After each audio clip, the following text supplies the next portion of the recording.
So hello and welcome to the Everything is Black and White podcast on YouTube. If you're new to the channel, hit that subscribe button. Plenty of great content coming your way.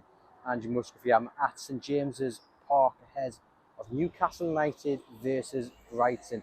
I'm on my way to meet some very special guests who've just got off a 17-hour flight, flown 7,000 miles to be here tonight to see Newcastle hopefully take that step towards Champions League football, and then they're still here for Monday's game against Leicester as well. It is the Singapore Newcastle United supporters group. I'm off to find out just why they love Newcastle United so much and why they've made the journey.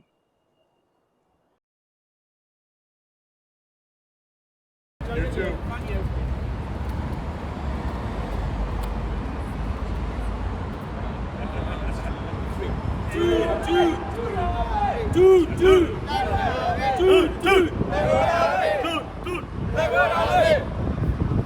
So I'm Raja. I'm from Singapore. So we are part of the Newcastle United Singapore Supporters Club. So we are here, travel 7,000 miles, 17 hours of flight, and we're here for the Brighton and Leicester games. I've supported Newcastle since 1994. And, I just love at first sight. There was no apparent reason why I fell in love with Newcastle, but then I chose that Newcastle is going to be the team which I'm going to support for life through thick and thin. And I just take note, in Singapore, majority of the people there were all supporters of Man United, Liverpool and all that. So to actually have someone support Newcastle, I think that was very rare at that point of time. And while growing up, most of my friends were all Man United fans, Liverpool fans, Chelsea and all of that.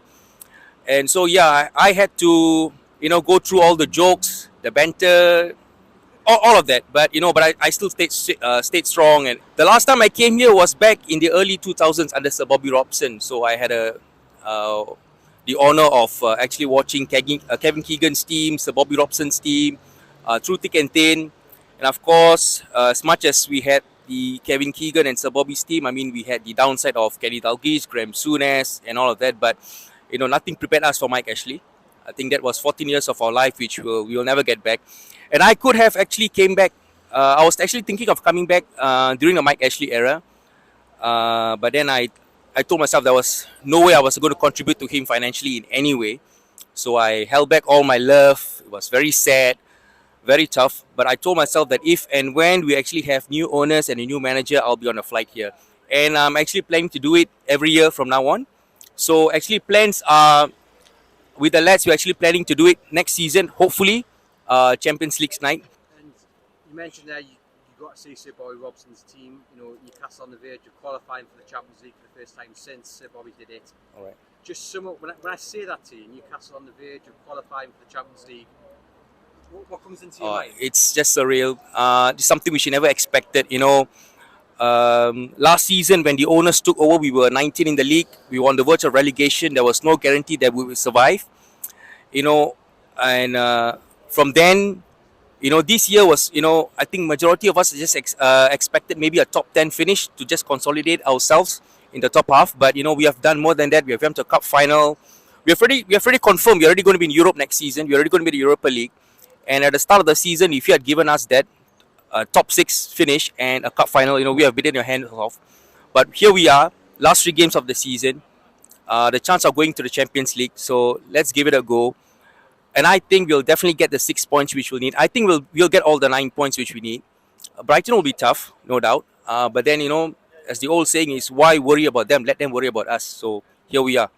What would be your message to Mana Staveley, to Mihdad Quddusi, Jamie Rubin and the PAF for what they've done since they've taken Basically, thank you so much for giving us our club back. You're giving us hope, happiness, everything.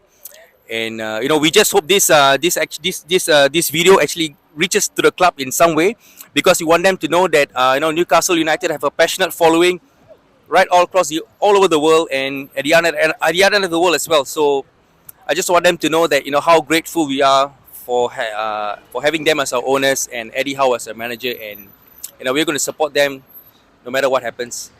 And when you said you've been a supporter since about 1994, all right. So who was the hero back then? Back then it was Andy Cole and Peter Beardsley. I love the way they played the football back then, very attacking, and after that we had Alan Shearer. So I just started following the club, from then on, and like I said, through thick and thin. So hopefully we have gone past all the thin, and now it's all it's a bright future for us. It's all been worth it, hasn't it? Very worth it. When I look back at all the years of all the painful moments, the sufferings, and all that, it's worth it. We are here. You know, Champions League is just here. It's not just about Champions League. It's about proving ourselves that Newcastle are here and we're here to stay. And that's the message I'm going to we're going to send to everyone else. Newcastle are here. Now you're back at the stadium for the first time in a while. Does it still hold that same magic? Definitely the magic of walking up the steps. But right now, it's a whole different feeling because when I was here, yes, it was something like that because we had Sir Bobby's team. We were going for the Champions League and all that. So right now, I feel the same way. I feel the same way, if not even better, because that elusive first trophy is just a matter of time away, and the good times are here and good times are back. So I know we had 17 hours of flight, 7,000 miles jet lag, but I know it's nothing compared to what I'm going to experience today. And if you had the chance to speak to Eddie Howe, what would your message to him be? Well, I would say is thank you so much, because you have given us our club back. You've given us hope.